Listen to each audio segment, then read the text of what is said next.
केसली 5 अक्टूबर 2022, दिन बुधवार, स्थान केसली सागर।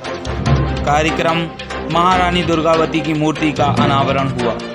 आयोजक गौड़ समाज महासभा ब्लॉक एवं ग्रामीण कमेटी देवरी। निवेदक गौड़ समाज महासभा जिला कमेटी सागर के समस्त प्रकोष्ठ के पदाधिकारी।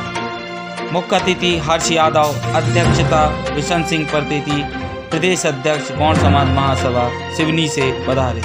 आदिवासी समुदाय के लोग भारी संख्या में कार्यक्रम में शामिल हुए, जो कि केसली देवरी के दूर दराज के गांव से आए।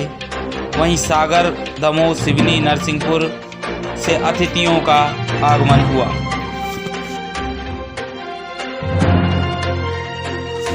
रानी दुर्गावती संसार की महान रानियों में से एक मानी जाती हैं, जो कि राजा दलपत शाह की रानी थी।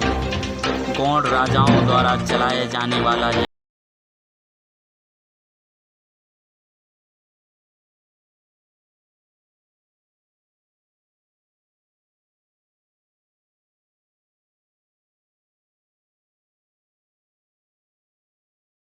वर्तमान समय में जबलपुर जिला कहा जाता है। यह सारा देश गढ़कटंगा के नाम से प्रसिद्ध था।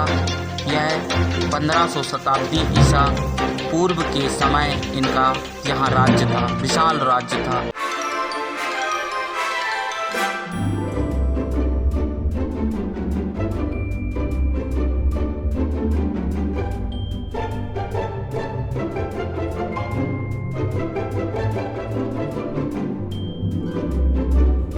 कभी भी मुगलों से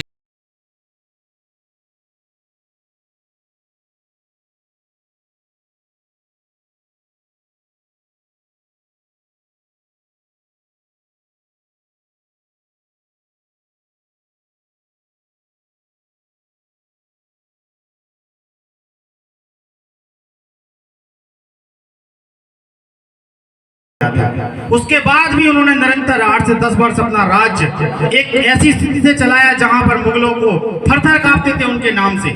और अंत समय में रानी ने किसी स्थिति में हार नहीं मानी, चाहे उनके बाजुओं में तीर लगे हों, चाहे आंखों में तीर लगे हों। आज स्थिति जाए ये है कि हमें अपना स्वार्थ सिद्ध करना होता है तो लोग पता नहीं किससे संधि कर लेते हैं। और उस समय तो रानी से कहा गया था कि आपका प्रिय हाथी सरवन दे दीजिए, आपका एक वजीर है जो हमें दे दीजिए। रानी ने कहा था चाहे मर जाएंगे पर गुलामी या हम किसी प्रकार का समझौता नहीं करेंगे। तो ऐसी आशा हम अपने सगा समाज से भी करते हैं कि हमें किसी की गुलामी पसंद नहीं है, लेकिन हम अपने सम्मान के लिए, हम अपने बच्चों के उपकार के लिए, हम अपने बच्चों के आगे बढ़ने के लिए हम किसी से कोई संधि नहीं करने वाले। ये हमारे पूर्वजों ने कहा है। तो ऐसी आशा है कि हम उसको विचार में रखेंगे। और इस उत्सव को मनाने का सबसे बात तो यही होती है कि समाज के उत्सव के साथ, सांस्कृतिक कार्यक्रमों के साथ, पूजा के साथ हम अपना सबसे पहले तो अपना शैक्षणिक स्तर देखें। क्योंकि ऐसा कहा जाता है कि अगर किसी समाज के विकास का आकलन करना है तो उसके सबसे पहले हम शैक्षणिक स्तर को आकलें। तो ऐसी आशा है कि जिले में चूंकि अभी बहुत सी योजनाएं भी चल रही हैं, परंतु कहीं ना कहीं हमारे सगाजन के छोटे छोटे बच्चे या जो हमारे कॉलेज में बच्चे हैं उन तक नहीं पहुंच पा रहे हैं या उन्हीं योजनाओं का लाभ नहीं ले पा रहे। तो ऐसी आशा है कि हमारे जितने भी पढ़े युवा साथी हैं उनका ये दायित्व बनता है कि हम अपने उन बच्चों को, जैसे अभी हम जब आए थे तो हमारे एक वक्ता कह रहे थे कि हमारी समाज गरीब नहीं, बिल्कुल गरीब नहीं है। हमने वर्षों राज्य किया यहाँ पे।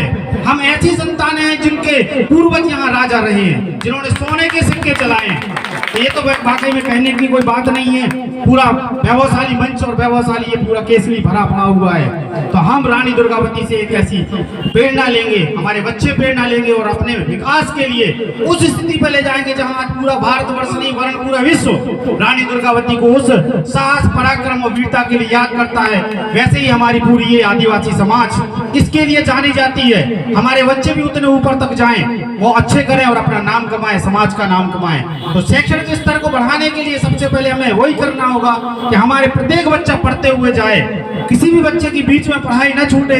ये हम सबका दायित्व है। और जब हमारा शैक्षणिक स्तर बढ़ता है तब कहीं जाके हम आर्थिक स्तर की ओर बढ़ते हैं। और ये आवश्यक है कि जरूरी नहीं कि हमारे सारे युवा साथी नौकरियों में ही चले जाएं। ऐसी स्थितियां निर्मित हो रही हैं, सबको नौकरियां तो नहीं मिल रही, लेकिन उनको कहीं ना कहीं हम रोजगार से जोड़े, चाहे वो कृषि का रोजगार हो, चाहे वो अन्य चीजों का रोजगार हो। पर हमारी समाज सुदृढ़ होना चाहिए, धनवान होना चाहिए, उसका एक ही उपाय है कि हम शैक्षणिक होंगे। और शैक्षणिक होने के साथ एक बात को और कहना चाहेंगे